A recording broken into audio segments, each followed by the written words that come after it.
বাংলাদেশ জাতীয় ক্রিকেট দলের আরো একটা ম্যাচ, আরো একবার একাদশে পরিবর্তনের ছড়াছড়ি।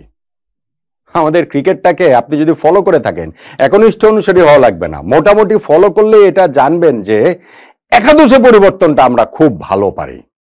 আমরা বেশিরভাগ ম্যাচে যেহেতু আন্ডার পারফর্ম করি, বেশিরভাগ ম্যাচে যেহেতু আমরা হেরে যাই, ফলে এই সমাধানটা আমরা খোঁজার চেষ্টা করি একাদশে পরিবর্তনের মাধ্যমে। চ্যাম্পিয়ন্স ট্রফির প্রথম ম্যাচে ভারতের বিপক্ষে হেরে যাওয়ার পর যেমন দুইটা পরিবর্তন এসেছে নিউজিল্যান্ডের বিপক্ষে ম্যাচে, সেই ম্যাচেও আমরা যখন হেরে গেছি, এখন পাকিস্তানের বিপক্ষে শেষ ম্যাচটাতেও পরিবর্তন অবধারিত। কয়টা পরিবর্তন আসবে? অনেক বড় বড় নাম কিন্তু এই জায়গাটাতে আসে। আসলেই কি সেই পরিবর্তনগুলো হবে? এই জায়গাটাতে কি একাদশের প্রত্যেকেই, একাদশ তো না, স্কোয়াডের প্রত্যেকেই ফেয়ার চান্স পাচ্ছেন? শেষ পর্যন্ত পাকিস্তানের সঙ্গে কোন 11 জন খেলবে আমার সঙ্গে আপনি একটু মিলিয়ে দেখতে পারেন। দেখুন, স্কোয়াডের সবাই ফেয়ার চান্স পাচ্ছেন কিনা এরকম একটা প্রশ্ন আজকে বাংলাদেশের প্রেস কনফারেন্সে সহকারী কোচ মোহাম্মদ সালাউদ্দিন ভাইয়ের কাছে করা হয়েছিল। আসলে ফেয়ার চান্স পাচ্ছেন কিনা এটা প্রশ্ন ছিল না, প্রশ্ন ছিল যে স্কোয়াডের সবাই সুযোগটা পাবেন কিনা, যারা এখন পর্যন্ত খেলেননি তারা চ্যাম্পিয়ন্স ট্রফির এই লাস্ট ম্যাচ, যেহেতু পাকিস্তানের বিপক্ষে এই ম্যাচ আমরা জিতলেও সেমিফাইনালে যেতে পারবো না, হারলেও পারবো না, হারলে তো পারবোই না, জিতলেও পারবো না। সো সেইখানটাতে সবাই সুযোগ পাবেন কিনা? সালাউদ্দিন ভাইয়ের উত্তরটা আমার পছন্দ হয়েছে। উনি বলেছেন যে না, এইখানটাতে সবাইকে সুযোগ দেওয়ার চেয়ে নিজের জায়গাটা আর্ন করে নেওয়াটা গুরুত্বপূর্ণ। সো এই ম্যাচটাতে আমাদের অ্যাপারেন্টলি কোনো গুরুত্ব নাই সেমিফাইনালে ওঠার ক্ষেত্রে, কিন্তু ধরেন টুর্নামেন্টে আমাদের স্কোয়াডে তার নাম আছে বলেই, আগের ম্যাচগুলো খেলে নাই বলেই লাস্ট ম্যাচটা তাদের খেলিয়ে দিতে হবে। ভাই, আমরা 1999 সালের প্রথম বিশ্বকাপে নাই যে বাংলাদেশ প্রথমবারের মতো বিশ্বকাপে আছে, ঠিক আছে লাস্ট ম্যাচ আমরা খেলিয়ে দিই যারা যারা এই পুরো বিশ্বকাপে খেলার চান্স পায় নাই। না, 2025 সালে এসে এরকম কোনো কিছু ভাবার সুযোগই নেই।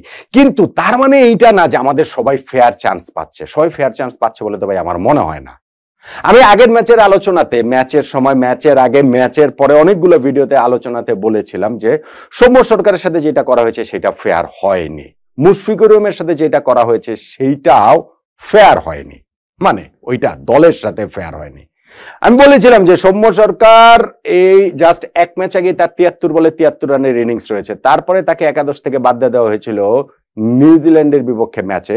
ঠিক এর চেয়ে আরো অনেক দীর্ঘ সময় জুড়ে অফ ফর্মে থাকা সত্ত্বেও মুশফিককে বাদ দেওয়া হয়নি। মুশফিক যদি এক ম্যাচ আগে 73 করার পর তাকে বাদ দেওয়া হতো, তিনি রাগে ক্ষোভে দুঃখে কি কি যে করে বেড়াতেন, এইটা বাংলাদেশ ক্রিকেটের সংশ্লিষ্ট যারা রয়েছেন তারা খুব ভালোভাবেই সেটা উপলব্ধি করতে পারেন। ওই আশঙ্কা আতঙ্ক থেকেই বোধহয় মুশফিককে কিছু বলার সাহস টিম ম্যানেজমেন্টের কারো হয়নি। সো ফেয়ার চান্স স্কোয়াডের সবাই পাচ্ছেন, আমি এটা মানতে রাজি না। দেখুন, পারভেজ হোসেন ইমন কি ফেয়ার চান্স পাচ্ছেন? অন্য সবার মতো ফেয়ারলি ট্রিট করা হচ্ছে তাকে? পারভেজ হোসেন ইমনের বিপক্ষে আপনি থাকতেই পারেন, আমার তাতে কোনো আপত্তির জায়গা নাই। আমি যে তার খুব বিরাট বড় ফ্যান, দেন এগেইন বিষয়টা সেইটাও না। কিন্তু আপনি স্কোয়াডে 3 জন ওপেনার নিয়েছেন, সেই 3 জন ওপেনার মধ্যে তানজিদ হাসান তামিম, সৌম্য সরকার, পারভেজ হোসেন ইমন। প্রথম ম্যাচের পরে আপনি সেকেন্ড ম্যাচে মাহমুদুল্লাহ রিয়াদকে একাদশে তিনি ঢুকছেন, মুশফিকুর রহিমকে আপনার খেলাতেই হবে, এদের কাউকে বাদ দেওয়ার মতো অবস্থাতে আপনি যেতেই পারবেন না। সেই জন্য আপনি একজন ওপেনারকে একাদশ থেকে ড্রপ করলেন, সৌম্য সরকারকে, এবং সেই জায়গায় আপনি আরেকজন ওপেনার আনলেন না। আপনি ব্যাটিং অর্ডারে 3 নম্বর থেকে ওপেনার বানিয়ে দিলেন নাজমুল হোসেন শান্তকে, 4 নম্বর থেকে 3 নম্বরে তুলে নিলেন মেহেদী হাসান মিরাজকে। অর্থাৎ এইখানে যে থার্ড ওপেনার আমাদের যিনি ছিলেন পারভেজ হোসেন ইমনকে তাহলে আপনি একাদশের সঙ্গে, স্কোয়াডের সঙ্গে নিয়ে গেছেন কেন? আমাদের যদি এরকমই প্ল্যান থাকবে, মানে আপনি বুঝে দেখেন, আমি কিন্তু বলছি না যে ইমনকে খেলাতেই হবে বা ইমনকে না খেলানোটা ঠিক হয়নি। আমাদের যদি এরকম প্ল্যান থাকবে যে ঠিক আছে আমাদের 2 জন ওপেনার থাকবে, আর যদি কোনো ওপেনার ফেল করেন বা ট্যাকটিক্যাল কারণে কাউকে সরিয়ে দিতে হয়, সেক্ষেত্রে শান্ত আমাদের ওপেনিং করবে, ওপেনিং এ উঠে আসবেন, তাহলে পারভেজ হোসেন ইমনকে একাদশে স্কোয়াডের সঙ্গে নিয়ে যাওয়ার যুক্তি কি ছিল? কোনো যুক্তি তো ছিল না। আর যখন আপনি নিয়ে গেছেন এবং এই কাজটা করেন নাই, তখন এটা ফেয়ার করেছেন বলে আমার কাছে মনে হয় না। আমার কাছে মনে হয় লাস্ট ম্যাচের পরে এই সৌম্য সরকার ইস্যুতে যা যা হয়েছে, তারপরে গিয়ে এই পাকিস্তানের বিপক্ষে ম্যাচটা সৌম্য সরকার খেলবেন। কারণ এই জায়গাটা তো টিম ম্যানেজমেন্ট ইন্ডিপেন্ডেন্টলি ফেয়ারলি তারা ভাবতে পারেন না। তাদের কাছে জনমতের একটা চাপ থাকে যে পাবলিক কি চায় সেইটা করে দিয়ে আমরা আপাতত একটা রক্ষা পাই, তারপর অন্তত বলতে পারবো ভাই পাবলিক যেটা চাইছে আমরা সেটাই করেছি, আমাদের এই জায়গাটাতে প্লেয়াররা এক্সিকিউট করতে পারেননি। তো সৌম্য সরকারের সঙ্গে যে একটা অন্যায় করা হয়েছে, এইটা এরপরে মিডিয়া, সোশ্যাল মিডিয়া সব জায়গাতে যেভাবে ছড়িয়ে পড়েছিল গত ম্যাচের প্রেক্ষাপটে, তাতে আমার কাছে মনে হয় পাকিস্তানের বিপক্ষে এই ম্যাচে একাদশে সৌম্য সরকার খেলবেন। প্রশ্ন হচ্ছে সৌম্য সরকার খেলবেন কার জায়গায়? সৌম্য সরকার কি এই জায়গাটাতে ওপেনিং এ তিনি তো ওপেনিং এই খেলবেন, এইখানটাতে কি তানজিদ হাসান তামিমকে বাদ দেওয়া হবে, নাকি তাকে তানজিদ হাসান তামিমকে রেখে শান্তদের নিচে নামিয়ে এনে ওইভাবে আর কি মিডল অর্ডারে অন্য কাউকে বাদ দিয়ে সেই সুযোগের জায়গাটা তৈরি করা হবে? আমার যেটা ধারণা সেটা হচ্ছে গিয়ে যে তানজিদ তামিম প্রথম দুইটা ম্যাচেই তিনি স্টার্ট পেয়েছেন, 25 বলে 25, 24 বলে 24 রান করেছেন, কিন্তু তারপরেও এই ম্যাচে গিয়ে তানজিদ তামিমকে বাদ দেওয়া হবে একাদশ থেকে। আমার ধারণা, এটা আমার ধারণা, আমি কিন্তু বলছি না এরকম হবে, আমার ধারণা সৌম্যকে একাদশে এফোর্ট করার জন্য, সৌম্যর সাথে আগে একটা অন্যায় হয়েছে, সে আগের ম্যাচে তাকে বাদ দেওয়াটা, সেই অন্যায়টাকে এইবার ঠিক করার জন্য আরেকটা অন্যায়ের দিকেও যদি টিম ম্যানেজমেন্টে হাঁটতে হয় তাদের কোনো অসুবিধা নেই।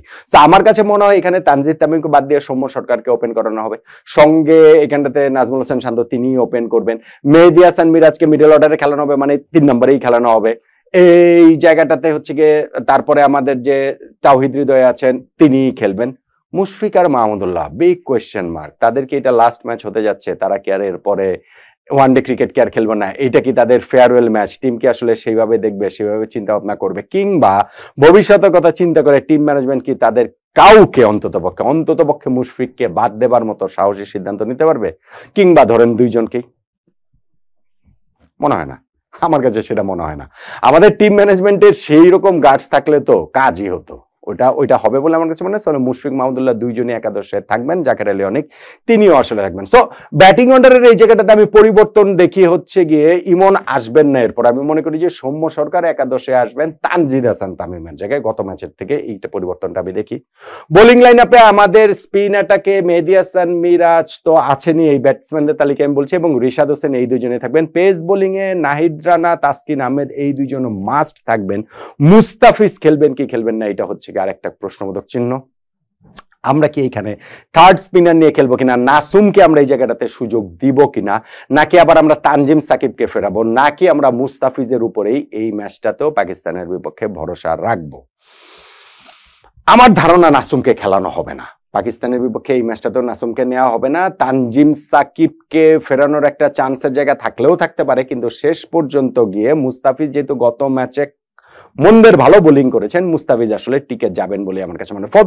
ফলে বেসিক্যালি অনেকগুলো পরিবর্তনের সম্ভাবনার জায়গা রয়েছে, স্পেশালি মুশফিকুর রহিম, মাহমুদুল্লাহ রিয়াদের, কিন্তু তারা যেহেতু তাদেরকে একাদশ থেকে বাদ দেবার সাহস যেহেতু টিম ম্যানেজমেন্টের নাই, সেহেতু শেষ পর্যন্ত পাকিস্তানের বিপক্ষে এই ম্যাচে আমাদের একাদশে আমি আসলে একটাই পরিবর্তন দেখতে পাচ্ছি, সৌম্য সরকার একাদশে ঢুকবেন তানজিদ হাসান তামিমের জায়গায়।